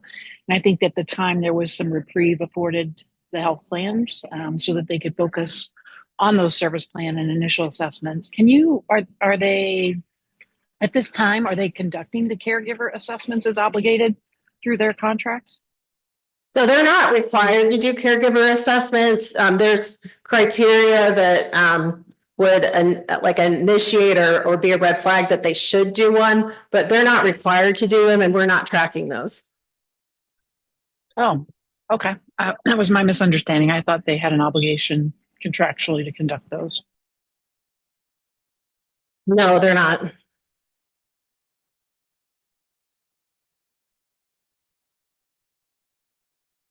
Are there any other questions? So if somebody's not getting care, we don't know about it The at home and they need help. we would, so the care coordinators have to do a face-to-face at least annually with everyone that is enrolled in care coordination. But if there's like certain, we've got like certain, and I'll have to look them up because I really don't know these off the side of my head, but there are certain triggers that should prompt the MCE to do a caregiver assessment. So again, I don't know them off the top of my head. We haven't done the policy and procedure manual for them. But if they see these things, then that should prompt them to do a caregiver assessment if there's a caregiver involved. Okay. The information today. Thank you. Thank you. Aaron. I will go incredibly quickly. To allow time for the rest of the Agenda, including I4A. I just wanted to give a brief update on legislative session and the impacts to the Division of Aging and in particular the Choice Program. With the budget bill, and I'm sure you likely may have read in the news, there were some cuts across the state. The Division of Aging, most of its line items or our line items received a 5% reduction in our appropriations. Vanessa had mentioned that APS was not impacted. We did have funding for supports through the ALS Foundation, and that was removed. We also received a reduction in our residential care assistance program, RCAP, of about 38%. We do not anticipate any reductions in services as a result of that. Enrollment in that program has been declining steadily, and we've been reverting funding every year. So we don't anticipate any negative impacts of that. House Bill 1391, which primarily was related to the Choice Program. We'll be talking about that in detail this afternoon, but there is language in there that the Office of the Secretary may, in conjunction with I4A, do a study of essentially the AAA and come up with recommendations for realigning and consolidating those. Language in the bill requires that the Commission on Aging, Choice Board, and the DDRS Advisory Council also be a part of that process. So if that moves forward or when that moves forward, we will be keeping you along for the ride. All right, And I will end it there because thank you.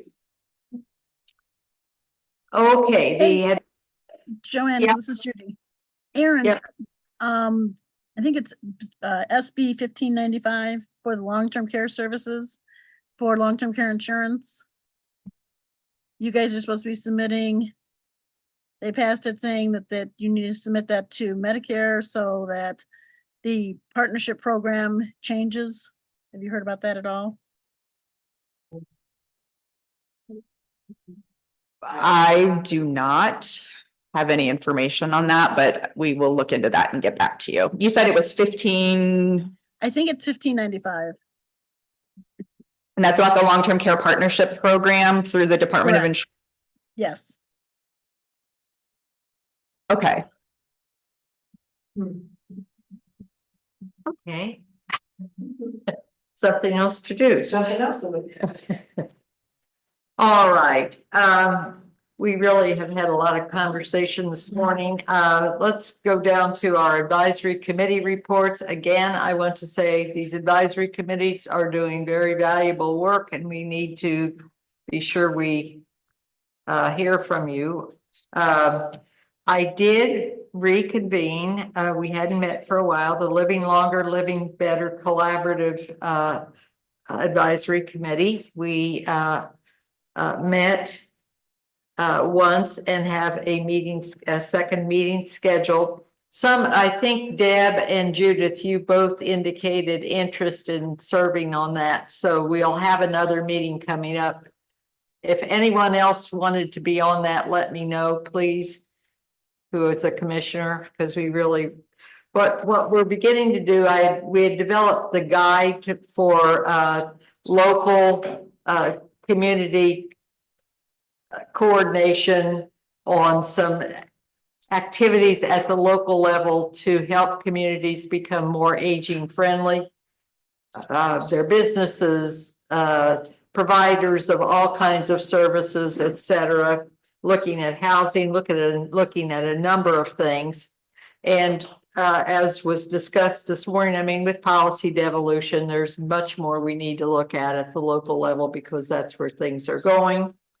And so we will be talking about some of those initiatives across the state in this committee. So looking forward to see what we can do with just small local approaches with this, working with the AAAs, senior centers, et cetera, on these initiatives. And we hope to be working with the Division of Aging on the governor's multi-sector plan on aging to help implement that at the local level. We have Vanessa serving on that. Appreciate that. And I'm doing a small case study in Hamilton County right now with a group of collaboration, looking at primary care and what they're doing in primary care with a couple health systems there in terms of helping people get connected using the AAAs and other entities. So we're working on that. Shared decision making, Judith, do you have anything to add? No, we were on hold for a while because of making the decision on APS. Now that we know what's happening with them, it's not really going to change much there. We're going to go ahead and finish moving forward and use our pilot program. Okay, thank you. Deb, anything on emergency housing? Yeah, unfortunately, with the changes that have been made with APS and reviewing the contract, I had to make the decision that Byron Health Center would not be able to be the facility that implemented that due to or truly the lack of safety nets and the long wait list for Medicaid and all the different things. So I spoke with Vanessa and basically told her it was one-time money. And so I think the state needs a more long-term solution. And I think that's probably the best way to go forward with that, but I'm not sure what or who would fund that. So yeah, it's just kind of, 3 years been working on that to have it not work out like I had thought maybe it would. So that's where we're at. Okay, thank you. We'll check back again. Kelly, family caregiving? Are you on, Kelly? She may have gone off. Dan, anything on housing supports? Nothing to report. We have lost a lot of members, so we're in the process of having to reform. There's been such a shifting of people in so many different fields that a lot of folks have gone on to other occupations. So in the process of reforming that committee. In terms of the Senior Center Coalition, we did have our annual meeting on April 28th or 25th. And it was a great opportunity for us to share some information and to hear from some folks. And so, looking forward to a potential partnership that will help us expand the conference in the future. And so that's something that we're very excited about. One of the things that I did want to report, just from the Senior Center standpoint, we have talked a lot in the past, about the quote unquote silver tsunami. It's like, we've all known that the numbers are going to increase. And one of the things that we have found as a direct impact here at Millrace Center is that we have enough folks that we can kind of see some of the trends that are happening. One was that over the course of the last few years, we've had as many as 200 members over the age of 90. Right now, that number is about 120. So, that's definitely something that we've seen just in the sheer increase in the number of older adults and the fact that that demographic is living longer. So that's one of the things that we have seen. The other trend is not so pleasant, and that is that we're now seeing an increase in the number of people who are passing away simply because of the aging of the demographic. So typically when I started here about 10 years ago, that number was about 55 people a year would pass away from our membership. During COVID, we saw that number go up, although it was not directly related to COVID. And then this year, right now, we're already at 48 members who have passed away. That was through April. So we're definitely seeing an increase. And so I suspect, I've not been able to confirm this with other Senior Center leaders and people in other areas of senior service, but we're definitely seeing an increase now in the number of people who are passing away because of the aging demographic. Okay, well, Dan, thank you so much for your updates. Any comments, thoughts? Okay.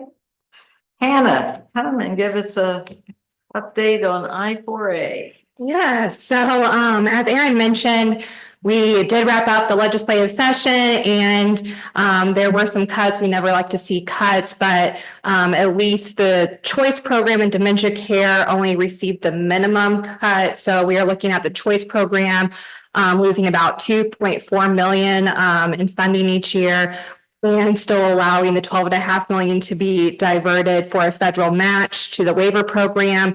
And then the dementia care program is losing roughly $75,000 each year just due to our budget shortfall.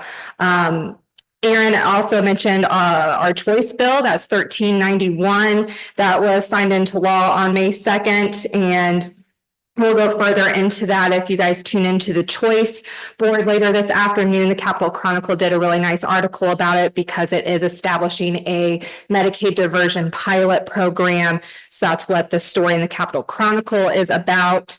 House Enrollment 1297 is the yellow dot bill. And so that will be implemented by the AAAs and the BMV. So that has, if anybody, it's free. It's targeting aging Hoosiers, but you can go into a AAA or a BMV and ask for a yellow dot packet. Then you just put that in the rear driver's side window of your car to alert first responders that there's important medical information in your glove box so they can treat you more efficiently. So that will be rolled out July 1. And then we all know that there's a lot of different things going on at the federal level. The House Republicans came out with their legislative proposal, so supposedly cutting $880 billion.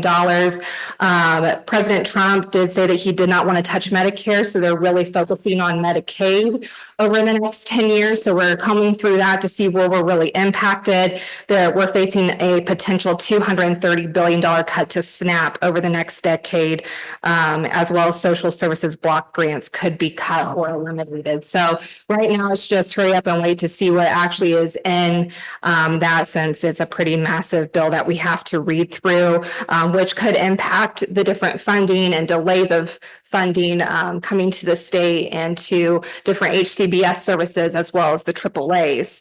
Pathways update really quickly. The Division of Aging did reach out to the AAAs to help out the MCEs complete level of care assessments, since they are behind more than 9,000 assessments. So we're chipping in there. And then we also received word that some of the MCEs are no longer contracting with the AAAs for service coordination after July 1. Lastly, CASOA surveys. So the past several years, I4A contracted with Polco to do the CASOA survey. The results of the surveys are what the AAAs make their state plans based off of. We did receive word from the Division of Aging that those numbers from their data analyst and Polco's numbers were not really aligning. And so the state had multiple conversations with Polco on that matter to see what kind of numbers they were utilizing in equations to come up with the numbers they gave to the AAAs. Polco has had a lot of personnel turnover lately, and so they could not provide the state that answer. The AAA's state plans are due to the Division of Aging this month. Happy to take any questions. Just to clarify, you have received some information that at least one MCE will probably be withdrawing from the state. Yes. Well, not from the state, from the Pathways program. From the AAAs providing service coordination. So having contracting with the AAAs. Oh. Yep. All right, just wanted to clarify. Yes. Any other questions? I'm sorry we didn't give you more time. We sort of got. Is it appropriate to ask which one? I don't know if I'm allowed to say at this time. But yeah, so we've only heard from one of the AAAs that they are not moving forward with one of the MCEs. And so is it appropriate to ask? So who didn't want to move with who? So it was the MCEs not wanting to continue their contract with the AAAs after July 1. And did they give a rationale? No, so what we reached out to the state around the issue, and the state said that because at first we were having those conversations about AAAs having, the MCs at least offering to the AAAs 2 years worth of contracting, and clearly we're only a year into it, and the AAAs apparently weren't meeting that 50% requirement of contracting, and not providing the quality of care as well as the pricing that needs to be. And so I asked for follow-up of what percentage are the AAAs providing in services and where the quality and the number is falling, too high or too low, just for that information. And I'm waiting to hear back. Okay, thank you. Okay, thank you. Thank you so much. Wow, we did a lot this morning, a lot of discussion. That's actually, I think, very good. Anyway, so they cut 5%, but we have what percentage are going over age 60? As I started this morning, there's a lot of us around in Indiana, so we're not going away. So anyway, all right, well, thank you, everyone. With that, we'll adjourn the meeting then. Thank you. Thank you, Joanne. Thanks, everyone.